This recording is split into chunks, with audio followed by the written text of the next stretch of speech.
भारत के अमृतकाल का बजट वित्त मंत्री ने पिछले दिनों संसद में पेश किया।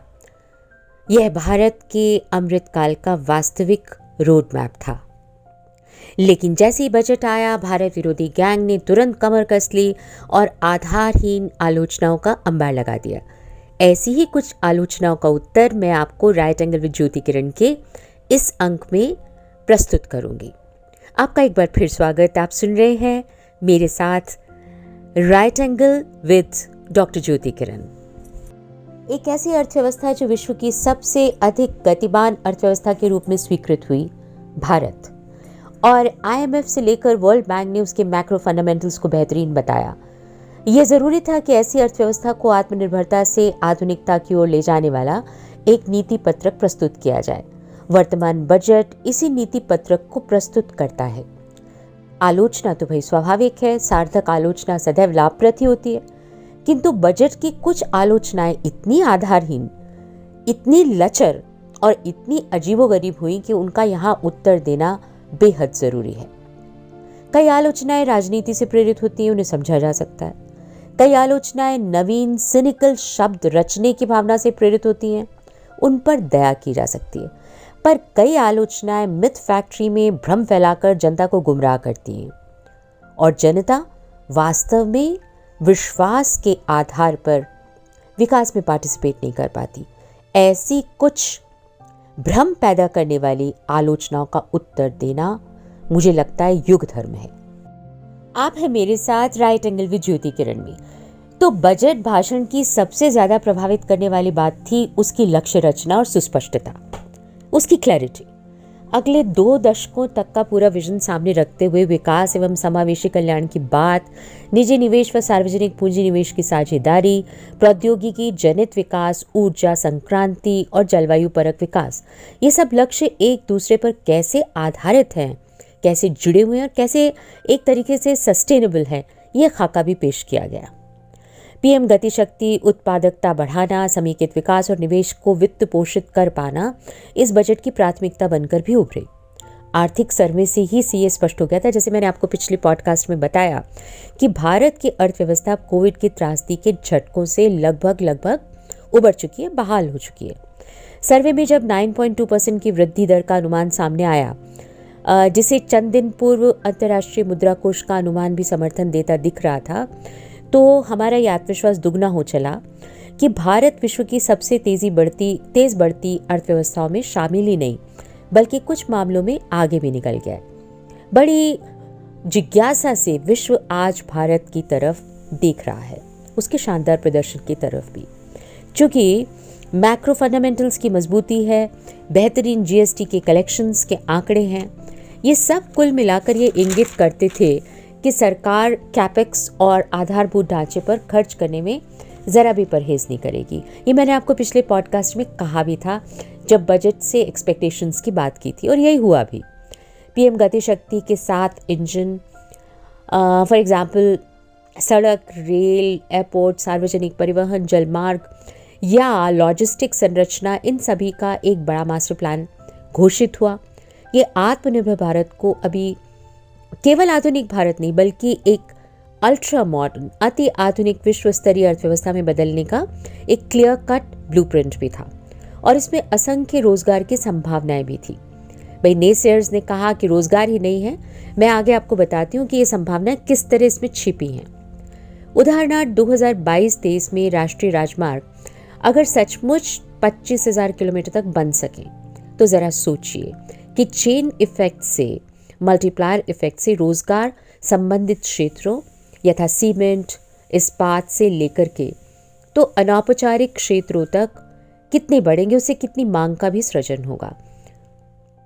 ये सब एक जबरदस्त नए कॉन्सेप्ट जो विदेश में भी देखने को मिलता है, यानी यात्री निर्बाध एकीकृत सुविधा, इसके माध्यम से भी रोजगार बढ़ाने की बात थी।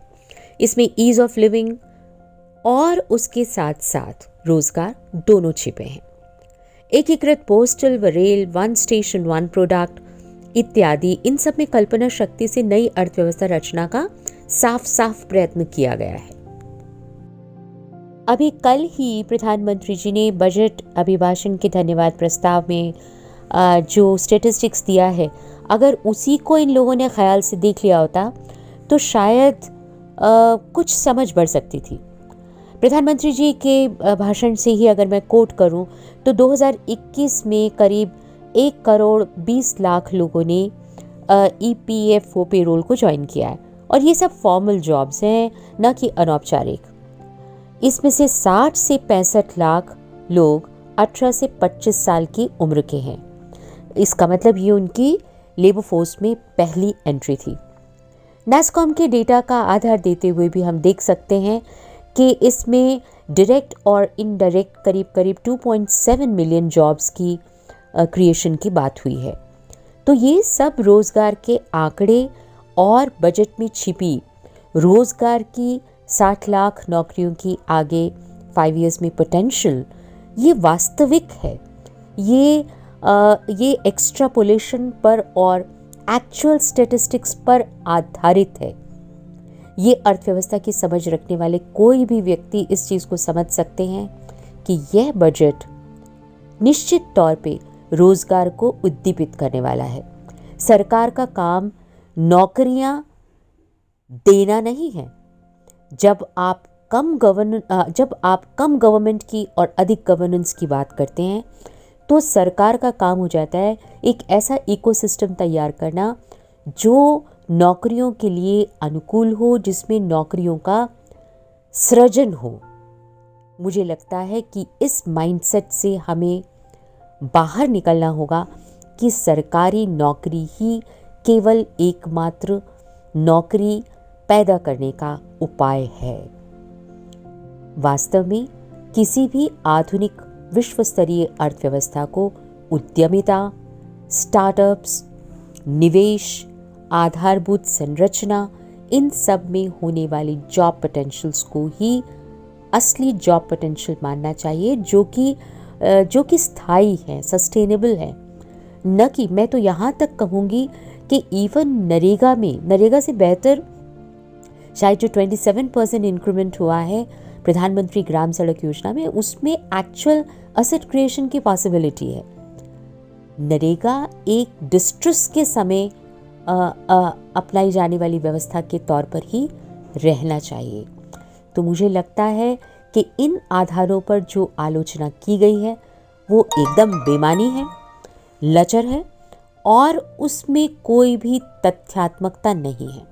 इस रोजगार परक बजट में पूरी अर्थव्यवस्था में उद्यमिता, एंटरप्रेन्योरशिप और साथ ही साथ सभी सेक्टर्स के समावेतिक उद्दीपन से रोजगार खड़े करने की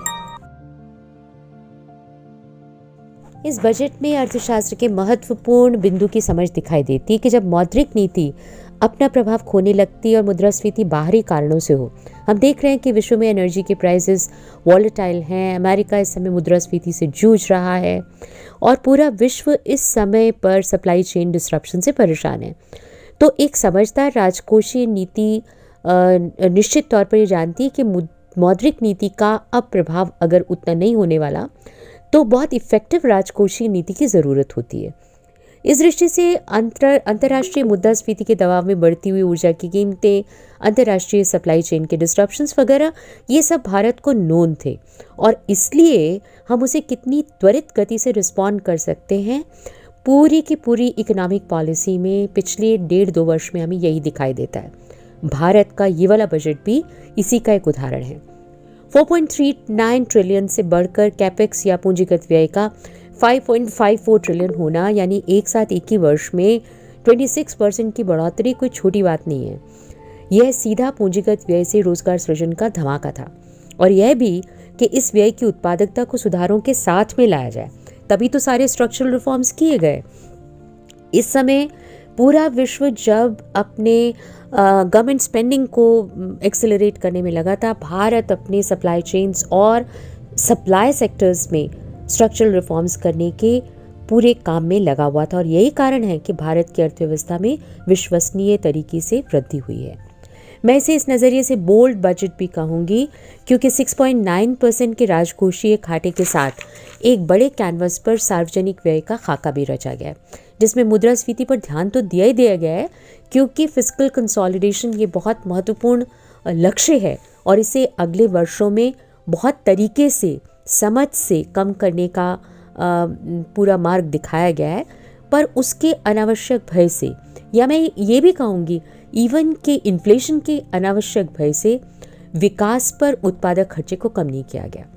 प्रमुख योजनाओं में सेहत पर 37,800, जल जीवन मिशन पर 60,000 करोड़, शिक्षा मिशन पर 39,553 करोड़, प्रधानमंत्री ग्राम सड़क योजना पर 19,000 करोड़, पीएम किसान में 68,000 करोड़ और आत्मनिर्भर भारत रोजगार योजना में 6400 करोड़, प्रधानमंत्री स्वास्थ्य सुरक्षा योजना में 1000 करोड़ एक बहुत बड़े कैनवास पर सार्वजनिक व्यय के माध्यम से निजी निवेश व विकास को स्थापित करने की भारतीय नीति का प्रतिपादन करते हैं, जिसे विश्व में बड़े एक यूनिक तरीके से और जिज्ञासा से भी देखा जा रहा है।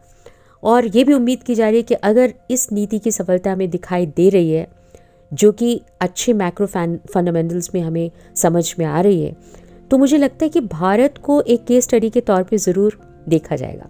यही कारण है कि IMF ने भी अभी विश्वास जताते हुए भारतीय बजट को संगत और विश्वासपरक बताया है।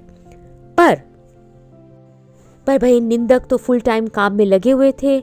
बहुत मज़ेदार तरीके की आलोचनाएं सामने आई। मैं कुछ तथ्यों के आधार पर अब एक एक करके आलोचनाएं लेती हूँ। आप सुन रहे हैं राइट एंगल विद ज्योति किरण, मेरे साथ यानी डॉक्टर ज्योति किरण के साथ, जहां हम चर्चा कर रहे हैं कि भ्रम फैलाने वाली बजट की आलोचनाओं का करारा जवाब कैसे दिया जाए। तो भाई पहली आलोचना तो एम्प्लॉयमेंट की थी, जिसका उत्तर मैंने दिया। अब दूसरी आलोचना है कि भाई ये गरीबों का बजट नहीं है, इसमें लोक कल्याण का उल्लेख नहीं है। पूर्व वित्त मंत्री चिदम्बरम जी ने, जिनके आंकड़ों से खिलवाड़ की आदत से लगभग सारा विश्व वाकिफ है, उन्होंने कहा कि बजट में भाई गरीब शब्द का उल्लेख केवल 2 बार हुआ है, इसलिए गरीब का बजट ही नहीं है। पहली बात तो ये चिदम्बरम जी के गरीबों का रट्टा लगाने से गरीबी नहीं हटती है, ये आप 70 साल के अनुभव से जान चुके हैं। पर तभी मैं उनका ध्यान समावेशी कल्याण की सभी योजनाओं की ओर ज़रा दिला दूं, जिन्हें वे सुविधापूर्वक भूल गए हैं। हर घर में नल में, जल जीवन मिशन में 60,000 करोड़ का व्यय केवल गरीब परिवार ही नहीं बल्कि गरीब महिला को भी राहत देने वाला है, जो अपना 25-30% उत्पादक समय पानी इकट्ठा करने पर लगाती है। तो उसका लेबर फोर्स पार्टिसिपेशन सुधरेगा कैसे? 3.8 करोड़ परिवारों को लाभ देने वाली इस योजना को बिल्कुल अनदेखा कर दिया आपने। अब 80 लाख घर जो बन रहे हैं पीएम आवास योजना में, वे भी तो गरीबों के लिए हैं। गरीबी हटाने का सबसे महत्वपूर्ण तरीका ये है कि स्वास्थ्य, घर, ये सारी आकांक्षाएं पूरी की जाएं। सारे महत्वाकांक्षी जिलों को ब्लॉक तक ले जाया गया है। यह गरीबी हटाने का, पिछड़ापन हटाने का एक लक्ष्यवेधी मार्ग हो सकता था, इस पर भी ख्याल नहीं किया। 75 जिलों में डिजिटल बैंकिंग, पीएम वाइब्रेंट सीमावर्ती गांवों की गरीबी हटाने का यत्न है। तो पीएम उत्तर पूर्व में पीएम डिवाइन, वहाँ की साधनहीनता को एड्रेस करने का एक बहुत ज़ोरदार प्रयत्न है। सारी अवसंरचना का खर्च जो ऊपर बताया गया है और जिसके आंकड़े मैंने आपको इतने सारे दिए, वह तो रोज़गार पैदा करेगा ही करेगा, और रोज़गार पैदा करके डिस्पोजेबल इनकम बढ़ेगी और गरीबी हटाने में मदद होगी। ट्रिकल डाउन तो खैर आप मानते ही नहीं हैं, पर सबसे महत्वपूर्ण यही बात है कि अल्टीमेटली जब आप विकास करते हैं तो निश्चित तौर पर उसके लाभ ट्रिकल डाउन होते हैं। तो आप 2 तरफा चलते हैं, एक तो ट्रिकल डाउन पे आप यकीन करते हैं और दूसरी महत्वपूर्ण बात आप ये भी सोचते हैं कि किस तरह से टारगेट ओरिएंटेड स्कीम्स बना करके पिरामिड के निचले हिस्से को आप ऊपर उठाएं, अंत्योदय करें और असमानता को एड्रेस करें, हटाएं। अब देखिए, शिक्षा और स्वास्थ्य का डिजिटाइजेशन, उसे सुगम और समावेशी बनाया जाएगा तो निश्चित तौर पर वो जन कल्याण के बड़े कदम है। तो चिदम्बरम जी जहाँ कहते हैं कि वर्क एंड वेलफेयर मिसिंग है, मुझे लगता है कि उन्हें पीएम ग्राम सड़क योजना में जहाँ सीधे 27% का इजाफा हो गया, वहाँ एसेट क्रिएशन और डिजिटाइजेशन के ये जो प्रयत्न हुए हैं, जिसमें डिजिटल यूनिवर्सिटी से लेकर के और 200 डिजिटल सेंटर टीवी चैनल्स खोलने की बात है बच्चों के लिए, जिनका कि पूरा का पूरा एक कहना चाहिए काल शिक्षा का पूरा मिसिंग है, पूरा नष्ट हो गया। ये सब गरीबी उन्मूलन के लिए जो साधन का उपयोग, साधन का जो साधन का कहना चाहिए कि रचना की जाती है, उस सब का मार्ग है। अब मैं इस लेख में या इस पॉडकास्ट में कृषि के बारे में और आधुनिकीकरण के बारे में बिल्कुल कवर नहीं कर रही, क्योंकि उस पर मैं आपसे अलग से बातचीत करना चाहती हूँ। ये बड़े कल्याणकारी कदम हैं जो कंप्लीट एग्रीकल्चरल रेवोल्यूशन की तरफ, कृषि के आधुनिकीकरण की तरफ लेके जाते हैं, लेकिन मैं इनके बारे में अलग से बात करूँगी। अब सबसे बड़ी बात, राज्यों को खर्च की सुविधा के लिए जीएसडीपी का 1% अधिक ऋण दिया गया फाइनेंस कमीशन की सिफारिशों के आधार पर, और 1000 करोड़ का जो अधिक निवेश ऋण देने की सुविधा राज्यों में साधन उपलब्धिकरण के लिए की गई, वह भी तो आखिर जन कल्याण के सीधे संपर्क के जन कल्याण योजनाओं के इंफ्रास्ट्रक्चर के माध्यम से job creation and welfare creation के तरीके ही तो हैं। इनकी ओर हम क्यों नहीं देख पा रहे? यह सब जन कल्याण और गरीबी उन्मूलन के कदम बड़े कदम हैं। क्या गरीब को सिर्फ दोयम दर्जे का नागरिक मानकर केवल अनुदान या ग्रांट्स या सब्सिडी देना ही आधुनिक भारत की नीति होगी, या फिर शिक्षा, स्वास्थ्य, जल, जलवायु, रोजगार, सुरक्षा, इससे उसका उन्नयन तय होगा? यह विचार मैं पूर्व वित्त मंत्री जी से अनुरोध करूंगी कि बड़े विचारणीय विषय हैं, इन पर निश्चित तौर पर विचार करें और बिना बजट को समझे आलोचना कीजिए मत। जनता आपको देख रही है। आप सुन रहे हैं राइट एंगल विद ज्योति किरण। आप हैं मेरे साथ, बजट पर बातचीत कर रहे हैं और दूसरी आलोचना का जवाब दे रहे हैं। यह आलोचना कहती है कि ये बजट नेहरूवादी है। भाई गजब है। संजय बारू जी की प्रतिक्रिया सुन के तो मुझे भी चकराहट हो गई कि उन्होंने कहा कि राज्य पूंजीवाद का भाग 2 है और यह नेहरू की तरह संरक्षणवाद का बजट है। अब यह प्रतिक्रिया सिनिकल आलोचनाओं के कोष्टक में रखकर ही देखी और समझी जा सकती है। आत्मनिर्भर भारत में भारत के कुटीर उद्योग व उद्योगों को संरक्षित करने की राजकोषीय नीति नेहरू संरक्षणवाद के ठीक विपरीत है।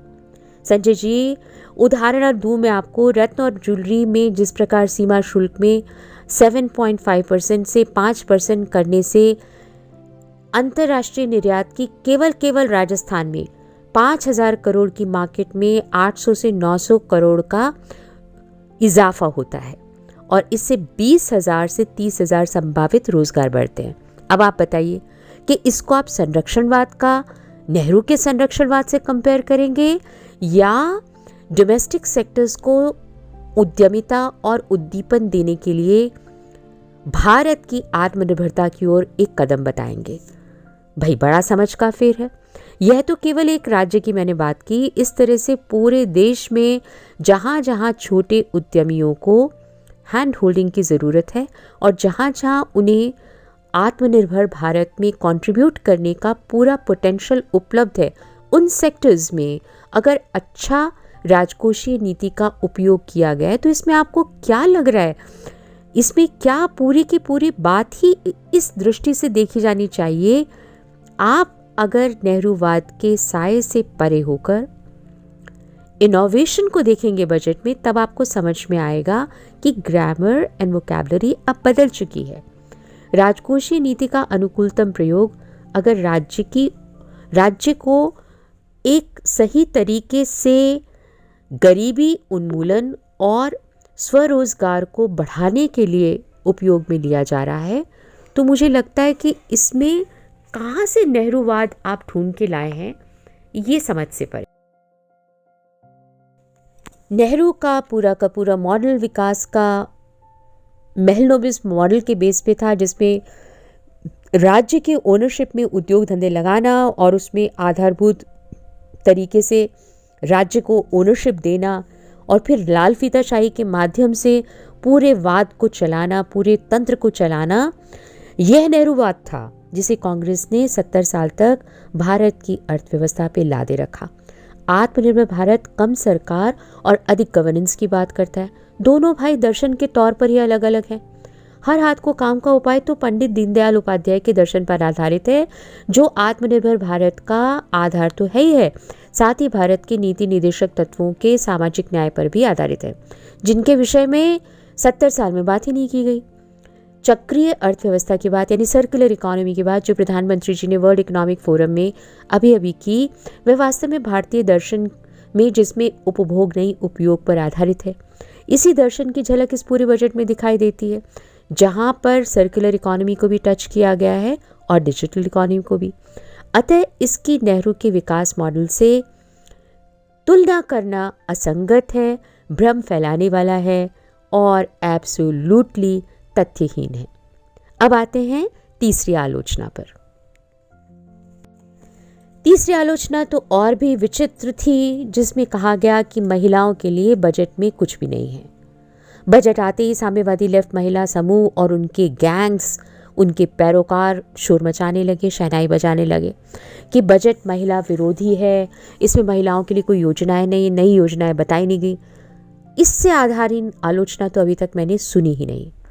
आंकड़ों के आधार पर बात करते हैं, वैसे भी लेफ्ट आंकड़ों के आधार पर कभी बात करता नहीं, उनके आंकड़े मिथ फैक्ट्रीज में रचे जाते हैं, पर कुछ आंकड़े जो तथ्यात्मक तौर पे उनकी आंखें खोल सकें वो उन्होंने देखने चाहिए थे। देखिए, इस बार जेंडर बजट पहली बार पिछले 17 वर्षों में 11% बढ़ा है, पहली बार। मैं चूंकि पहले जेंडर बजट ग्रुप जो तब की महिला बाल विकास मंत्री श्रीमती सुमित्रा महाजन की अगुवाई में तब वित्त मंत्री यशवंत सिन्हा जी से मिला था, उसमें शामिल थी, इसलिए मैं कुछ कॉन्फिडेंस से कह सकती हूँ कि हम महिला अर्थशास्त्रियों की मांग पर बाद में श्री जेटली जी ने भी इस पर गहरा काम किया और समझा, और आज चलते चलते इतने सालों में मोदी जी के नेतृत्व में इस यात्रा में एक साल में 11% का इजाफा बहुत संतोष देने वाली बात है। 171,006 करोड़ का महिला परक बजट कोई छोटी बात नहीं है भाई, बहुत लंबी यात्रा का ये एक बहुत बड़ा पड़ाव है। 2017-18 में यह हिस्सेदारी 4.34% थी, जो अब बढ़कर के सीधे 5% हो गई है। और अगर हम आगे इफेक्टिव स्कीम्स को देंगे, जैसे कि मैंने आपको उदाहरण दिया कि अगर 60,000 करोड़ सीधे हर घर में नल इस विषय पर खर्च किए जाते हैं, तो महिला जिसका कि 25 से 30% समय लगातार इस बात पर खर्च होता है कि घर के लिए पानी कैसे इकट्ठा किया जाए, तो उसके लेबर फोर्स पार्टिसिपेशन के लिए ये एक इम्पेडिमेंट है। जैसे ही आप घर में पानी उपलब्ध कराते हैं, आप फैसिलिटेट करते हैं महिला का बढ़ता हुआ लेबर फोर्स पार्टिसिपेशन, उसकी श्रम शक्ति में हिस्सेदारी। मुझे लगता है कि यह भी हमें एक तरीके से महिला सेंट्रिक उपाय, महिला सेंट्रिक एक्सपेंडिचर इस नाते से देखना चाहिए। इसी तरह से अन्य वर्ग, उदाहरणार्थ अन्य जितने भी डिपार्टमेंट्स हैं, उसमें जितनी भी महिला सेंट्रिक लाभ हैं, उन्हें कभी भी क्वांटिफाई करने का प्रयत्न नहीं हुआ। पर अगर इस बजट में हम देख रहे हैं कि पिछले 7 वर्ष में बजट से पूर्व 7 वर्षों की उपलब्धियों को अगर आप उज्ज्वला के तौर पर, बेटी बचाओ बेटी पढ़ाओ के तौर पर, सुमन के तौर पर, सुकन्या योजना के तौर पर, शक्ति केंद्रों के माध्यम से, ये सब कुछ हमारी 7 साल की अचीवमेंट्स हमने देखी है मोदी सरकार की। महिला के लिए अब 3 योजनाओं को एकीकृत जो किया गया है, वो इसलिए ज़रूरी है कि नई नई योजनाएं बनाकर उनमें पुरानी योजनाओं के आधार पर एक सस्टेनेबिलिटी को न लाते हुए जो एक केओस कांग्रेस ने फैलाया था, उस वजह से महिला की वास्तविक लाइफ साइकिल की आवश्यकताओं को नहीं समझा गया था। अब देखिए, 26 हफ्ते का मातृत्व अवकाश लाने से लेकर के तो बेटी बचाओ बेटी पढ़ाओ योजना तक, ये जो लंबी यात्रा है, इसमें अब जो जोड़ा गया वो 2 लाख आंगनवाड़ियों का उन्नयन और 3 प्रमुख योजनाओं, जिसमें कि शक्ति, पोषण और वात्सल्य, ये महत्वपूर्ण है। इन्हें एकीकृत करके मिशन मोड में जो लिया गया है, मुझे लगता है कि वो एक बहुत ही ज़्यादा इंटीग्रेटेड कदम है, जिसकी मांग हम महिला अर्थशास्त्री लंबे समय से कर रहे थे। तो हमारे लिए तो बहुत समाधान का विषय है कि सारे एक अम्ब्रेला के अंतर्गत ला करके सारी योजनाओं को इस प्रकार से एकीकृत करके महिला को अधिकाधिक लाभ पहुंचाने की कोशिश की गई है। मैं मुद्रा लोन्स की बात नहीं करी जिसमें 60-70% से ऊपर लोन महिलाओं ने लिए हैं। मैं ये भी बात नहीं करी कि स्टैंड अप इंडिया में कितना बड़ा क्रांतिकारी रोल महिलाओं का है, क्योंकि ये सब बातें हम ऑलरेडी कर चुके हैं। फिलहाल मैं बजट पर ही केवल फोकस करके कहती हूँ कि डिजिटल इंडिया, जिसमें शिक्षा और स्वास्थ्य की सबसे बड़ी रेसिपिएंट अगर कोई है तो वो महिलाएं हैं। ठीक इसी तरह से मैं महत्वपूर्ण 2 बातों की ओर इंगित करना चाहूँगी कि अगर इस बजट में एग्रीकल्चर से लेकर के शिक्षा तक सब में डिजिटल उपाय डाले गए हैं, तो साथ ही साथ महिला को डिजिटली इंटीग्रेट करने का भी गहरा प्रयत्न किया गया है। इसलिए ये कहना कि ये बजट महिला विरोधी है या इस बजट में महिलाओं के लिए कुछ नहीं है, ये एब्सोल्युटली तथ्यहीन है। अब वामपंथ को तो प्रधानमंत्री के हर कदम पर आक्षेप करना है, शोर मचाने और भ्रम फैलाने की आदत उनकी छूटती नहीं है। भले ही देश की महिला और गरीब वंचित वर्ग अब उन्हें वंचना दे जाए, पर उनके हित की शहनाई को बजाने का तरीका इतना बेसुरा है कि अब nobody is buying their arguments. तो लेफ्ट अब एक लाफ्टर शो में कन्वर्ट हो गया है। जैसे मैंने कहा, मैं कृषि क्षेत्र के बारे में बात कर नहीं रही क्योंकि वो पिटारा मैं अभी खोलना नहीं चाहूँगी। मैं अलग से उस पर पूरी एक आंकड़ों की श्रृंखला आपके समक्ष प्रस्तुत करूँगी। वैसे इतना ही कहूँ कि सुधार से लागत में कमी और आय वृद्धि के जो उपाय इसमें हैं वे गुणात्मक हैं और ये दीर्घकालिक उपाय भी हैं। संक्षेप में, अमृतकाल का बजट न केवल आधुनिक भारत की रचना का मार्ग प्रशस्त करता है, बल्कि भारत को वैश्विक अर्थव्यवस्था के मानदंडों तक लाकर उत्पादकता, इनोवेशन, उत्पादक निवेश, स्किल और गति का एक अद्भुत समावेश भी देता है। यह सुरक्षा की दृष्टि, सामरिक दृष्टि और सीमावर्ती गांव और उत्तर पूर्व पर भी ध्यान देता है, जो कि नेग्लेक्टेड एरियाज थे, और रक्षा के क्षेत्र में आत्मनिर्भरता की भी बड़ी बात करता है। साथ ही साथ मैं पहले भी सर्कुलर इकोनॉमी के बारे में बात करती आई हूँ। मेरे लिए व्यक्तिगत तौर पर ये बहुत संतोष का विषय है कि इस बजट में सर्कुलर इकोनॉमी के एलिमेंट्स को भी लिया गया है। इस तरह से ये बजट डिजिटल भी है और लोकल भी है। देखिए, आलोचनाएं सार्थक हो तो वो कल्याण में इजाफा करती हैं, लेकिन भ्रम फैलाने की, मिथ फैक्ट्री बन जाएं तो जनता का नुकसान करती हैं, डिसर्विस करती हैं। क्योंकि सबके विश्वास के साथ साथ सारी योजनाओं में सबका प्रयास भी ज़रूरी होता है, और इस प्रकार के भ्रम फैलाने से आप जनता का विश्वास भ्रमित करते हैं। भारत के विकास को वास्तविक ऊर्जा और गति तभी मिल सकेगी जब इस सब विश्वास में हम सबका सामूहिक प्रयास जुड़ सके। मुझे उम्मीद है कि आपको राइट एंगल विद ज्योति किरण का ये अंक पसंद आया होगा। अब आगे हम लगातार इन विषयों पर जुड़ते रहेंगे। फिर मिलते हैं, तब तक के लिए नमस्कार।